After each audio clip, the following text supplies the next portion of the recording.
This is Film Masters, and on this episode we're using audio in Premiere Pro. So let's check out some of the features in Premiere, where the audio is and how we're going to edit it, how we're going to put audio into our videos, and how we master it out. So what I'm going to do, this is a tutorial I've recorded from the previous tutorial. This is the color correction. And what we're going to be doing is applying sound. At the moment, as you can see, it's just the video clip on the timeline. So let's have a look to see where the channels are, where audio is kept on the timeline. So down this part here, as you can see, we've got audio 1, 2, 3, and master. Now, all of these are connected, and when you first open up Premiere Pro, these will be the audio defaults that are applied to the track. First of all, if you want to add more audio to the timeline, you just right click, add tracks. Now we can add an extra video track if we want. I can make that 0. And we can go and add another audio track, just one more. So if I select OK, what will happen is we've just got one extra audio. So let's say, for example, you've got a very complex mix that you're putting together. You might even be mixing a bit of a soundtrack. Then obviously you can have a few more of these audio tracks in there for all your sound samples. Now I always use audio 1 for my main track. So if I ever use any sound recordings, I'll always do it on this track unless I've brought the video in. Let's say, for example, I bring in this tutorial. Now, as you can see, it's got the audio already attached to it. I would leave that on audio 1. However, we won't be doing that. We're going to be doing a tutorial on how to add sound and how to record and so forth. Now, first of all, I'm using a Rode directional mic, and I'm also using the Behringer USB mixer. So that's how I put my sound straight into the computer. And how we make sure that our settings are set up is we'll go up to edit and we'll go to preferences. And what we'll do is we will have a look at audio and audio hardware. So let's start up with audio, make sure that we're all set up. So I'm going to have a look at the features here, and we'll leave all these exactly as they are. So there's no need to go in there and change it. Now we've got 5.1 mix down in here. And you can go through those features and change them. However, we're not going to be doing that for this tutorial. Let's go straight to audio hardware. Now that's where my microphone goes into the computer and Premiere recognizes it. So audio device, I'll put as Premiere Pro. In the ISO settings, because it's a line in and it's high definition audio, I'm going to make sure that line in is selected. And for output, I've got my speakers selected and digital audio. Now, digital audio is a part of the software in the computer, so make sure those are selected. And once you've done that, let's select OK. And then select OK again. And what that does is it made sure that whatever microphone, if we're using USB microphone, that is being recognized by the computer. So therefore, we can start to record directly into Premiere Pro. Now, whenever you're making say a short film or even a tutorial like this, sound is generally one of the last things that we actually do on the pipeline before color correction and so forth. So what will happen is we'll go in there, we'll do our video or our screen capture, then we'll bring it into the timeline, we'll edit it all up. And once we've edited it and we're happy with it, then we'll go in there and start doing our sound recordings. But for this tutorial, obviously I'm going to show you how to do that. But just when you start to put your short films together, for example, get your films done first, then put them on the timeline, edit it, and then go in there and then start adding your sound on top and your Foley and your soundtracks. So what we're going to do now is we're going to apply some sound to audio 2. So let's select audio 2, unselect audio 1 by just simply clicking it with the mouse. What this means is when we've got it highlighted, the sound will only record on this timeline. And let's go up to the audio mix sequence settings and we'll go through this. So first of all, it's going to make it a little bit larger so we can see what we're looking at. So as you can see, we've got audio 1, audio 1, audio 2, audio 2, and so forth. We've also got the volume control so we can increase or decrease the sound. We've got this feature here which allows us to write. So it's like when you select it, you can increase and decrease with auto keyframes in the sound. And we'll cover some of that a little bit later on. We can also adjust the sound so it comes out of the left speaker or the right speaker. So let's say, for example, we're doing a bit of a mix down and we want to use audio 1 and 2 as front left and front right. Well, we can go front left, front right. And there's our front 2 speakers. We can add another 3 and we can do some surround sound stuff. But at the moment, we're not going to do that. I'm just going to reselect them, put them back to 0. So let's do a recording. Now to do a recording, it's pretty simple. We select this record button, and as you can see, it's highlighted. We can see that audio 2 is selected. And we're going to start to do a record. So all I have to do is press play, and then to stop it, I press stop. So let's do that. Now, one thing that you probably just noticed is that we've got a player error.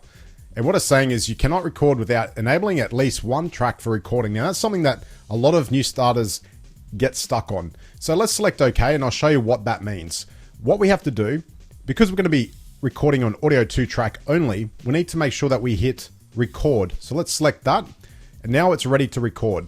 As you can see, record is enabled just for track 2, and we're ready to record. We've got the record button in, so let's do that record now. And you'll notice that that error message won't come up, and it will also allow us to move forward and put that record in. This is Film Masters. And I've just stopped it. Now what we've just done then, as you can see, is we've got our waveform there. So by opening up the waveform, it allows us to see the waves. So let's zoom into that. So I'll just bring up the timeline a little bit. And we'll zoom in, as you can see. So let's bring that back. Now, another thing you'll notice, when I press spacebar to play it, you'll start to see all the sound up here in the mixer move around. This is Film Masters. Now, it's quite loud. As you can see, it's just peaked. When it peaks, it means that it's going to pop or it's too loud. Now, this is the master. Now, the master adjusts all the sound on the timeline. What we could do, though, because we're just working on audio 2, we're going to reduce that down a little bit. This is Film Masters. And as you can see, it's not popping now. So let's just bring it up to around about -3, or this one close enough to -2.9. This is Film Masters. So we've got that recording now in there on our timeline. Now we can keep on recording. Let's say we want to put another part into this tutorial, and we just press the record button again. We've already got record master audio track 2 selected for recording. All you have to do is press play again. On today's episode, we're dealing with sound. And as you can see, we've put that piece of track on this timeline. Now, to make cuts to it's exactly the same as film. Just press C on your keyboard to cut, which is obviously the cut tool here. And you can trim it away. Or you can drag it across. So therefore, it sounds like this is Film Masters. On today's episode, we're dealing with sound. So that's how you can record sound into Premiere Pro. Now, obviously, to change the tracks, it's just about turning off the record enable and moving to another track. Let's say, for example, track 3. And I can press record. And as you can see, it's put a sound clip of just what I said then. Obviously, testing, testing, testing. Onto the timeline. Testing, testing, testing. And that's on track 3. And it's about, you can delete it, obviously. Turn that off.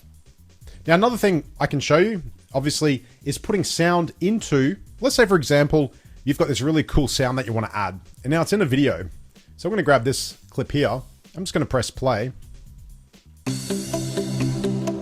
So let's say, for example, I want to use that. Now, if I grab that and drop it in, you'll see it's going to drop on the video and the audio. But I just want the audio soundtrack.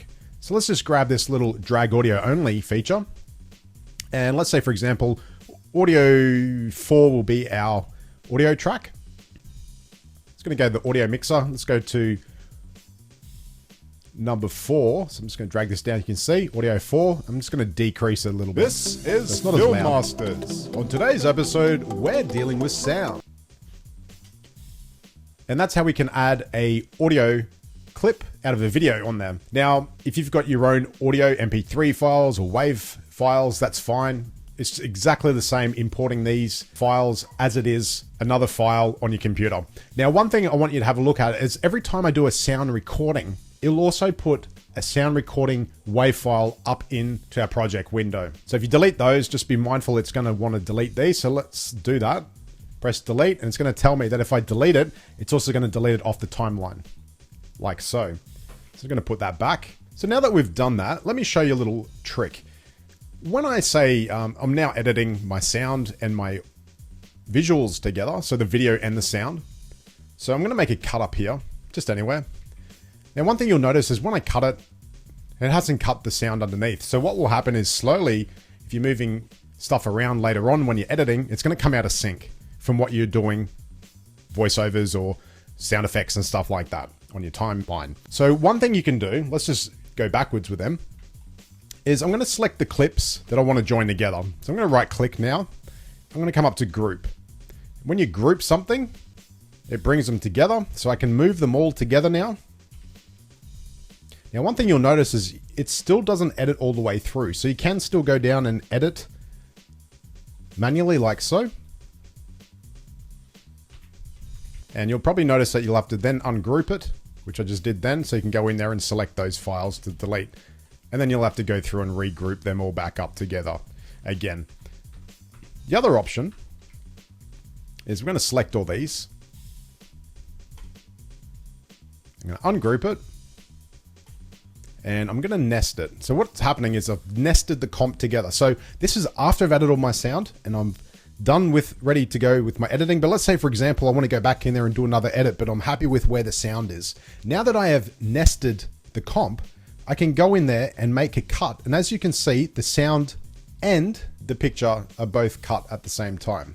But that's obviously something that you do a little bit later on, if obviously you're doing editing later on down the track. One thing I would suggest, like I was saying beforehand, is when you start to do an edit, make sure you edit everything first before you go in there and start playing with the sound. Sound is generally, let's say for example, you watch the making of Star Wars.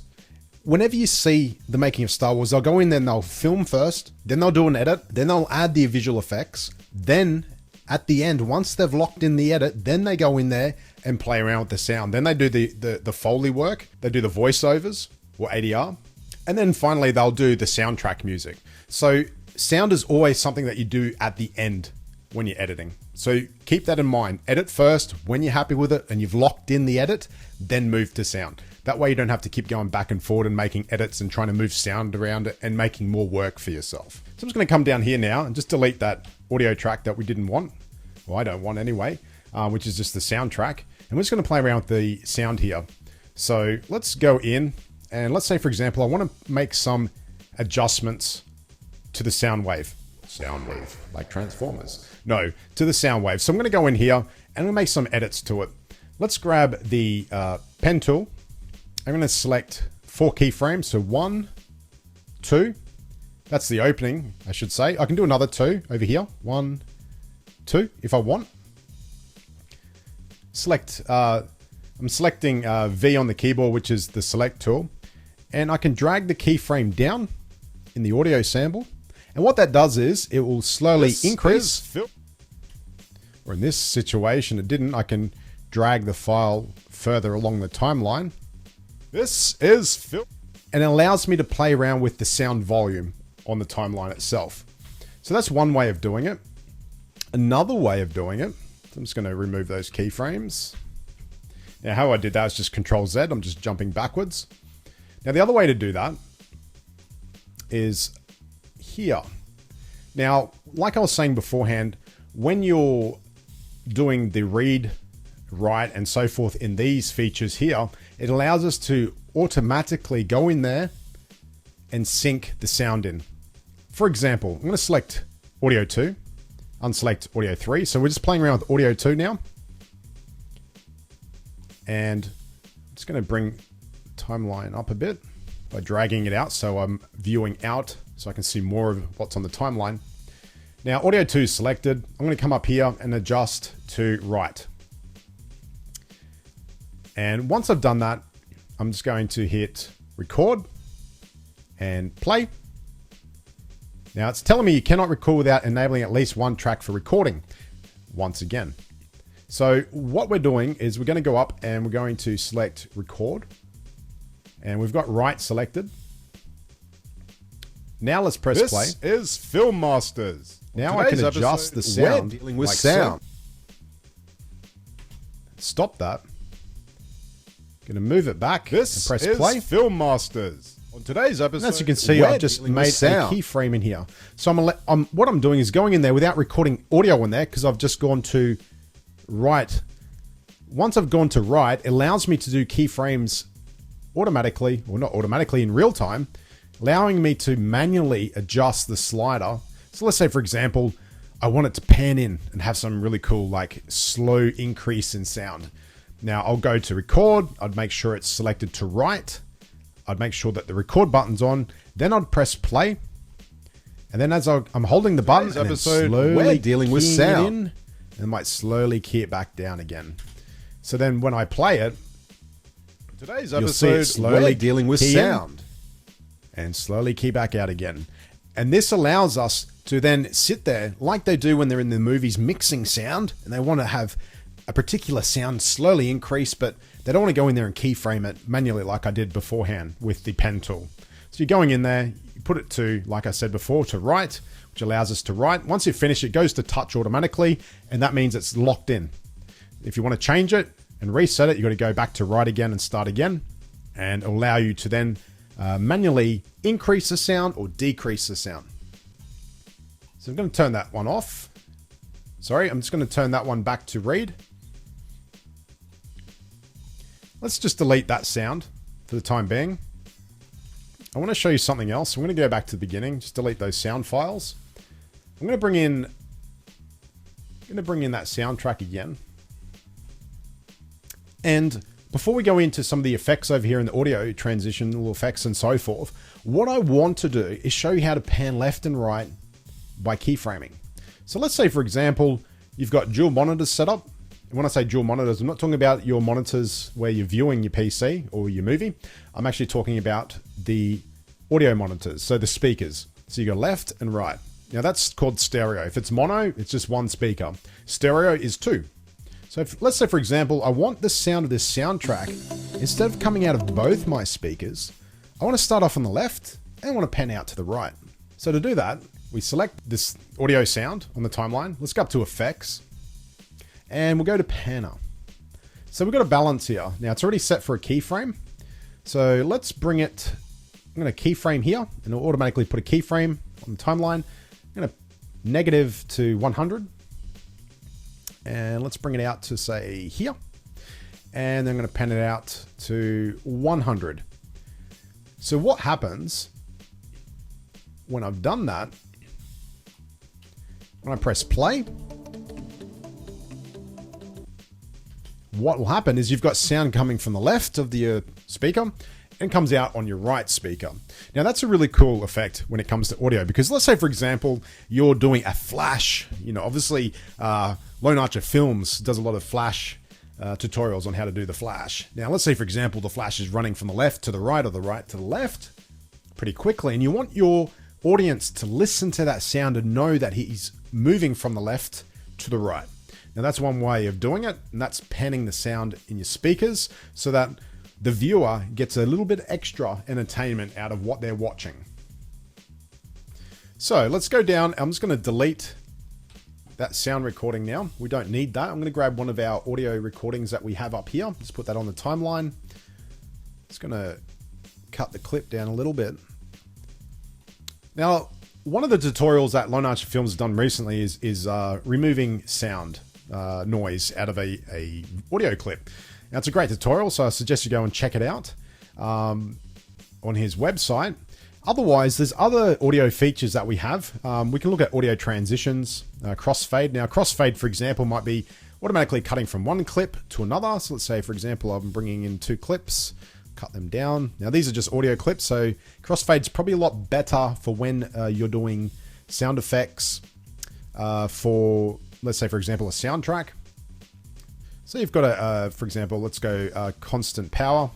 It's going to apply that to the clip right in between. And what that does is it allows a audio transition without going in there and keyframing it manually. So that's one option of using the audio transitions. Otherwise, let's have a look at the audio effects. Now we've got balance. Now with the balance, let's drop that onto this timeline here and select it.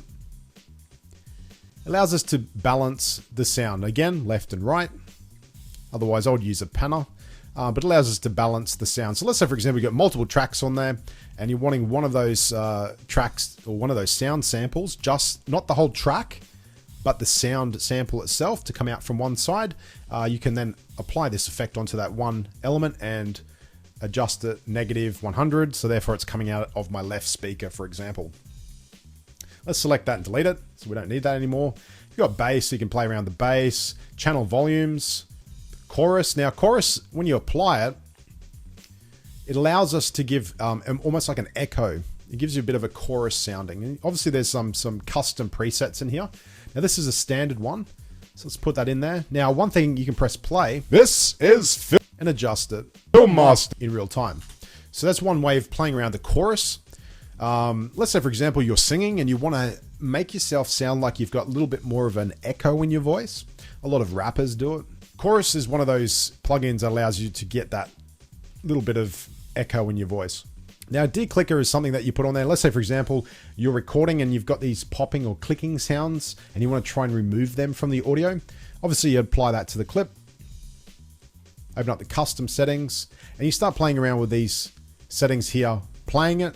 So I'd be putting it back and playing it until I find the sweet spot where that clicking sound isn't there anymore.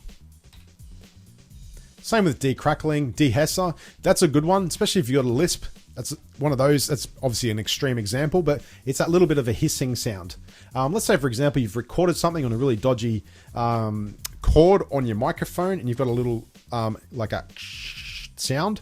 That's a good way of getting rid of that. Same with a hummer. Obviously, it's not a car or something else. It's a hummer, like that hum sound. Let's say, for example, you've got an air conditioner in the back and it's humming away and you've done a recording and you just don't want that in your clip. You'd use that. Delay gives a delay, obviously. So when somebody's talking, it slowly gives a bit of a delay in the talking. Denoiser is something that Grant's done. So make sure you check that one out for removing noise off your audio clips. Dynamics, equalizers, and so forth. Just go through them, play with them. There's a lot of them in there, but as you can see, you can do audio editing in Premiere just to make sure that your video clip is getting better. So that is how we apply sound into our editing when we're in Premiere Pro. So one of the things that I would suggest you do is obviously go out there, do some filming or get a sound recorder and do some recording, and then bring these audio files into Premiere and play around with them. Trust me, next time you do a short film, guys, for a short film competition, try using the penner. Trust me, if you can make your action sound like it's coming out of left and right speakers, it's going to add that little bit more dimension to your film. Now, if you want to become a Film Master subby, it's pretty simple. All you have to do is subscribe to our channel, like us on Facebook and on Twitter. And until next time, don't just film it, master it.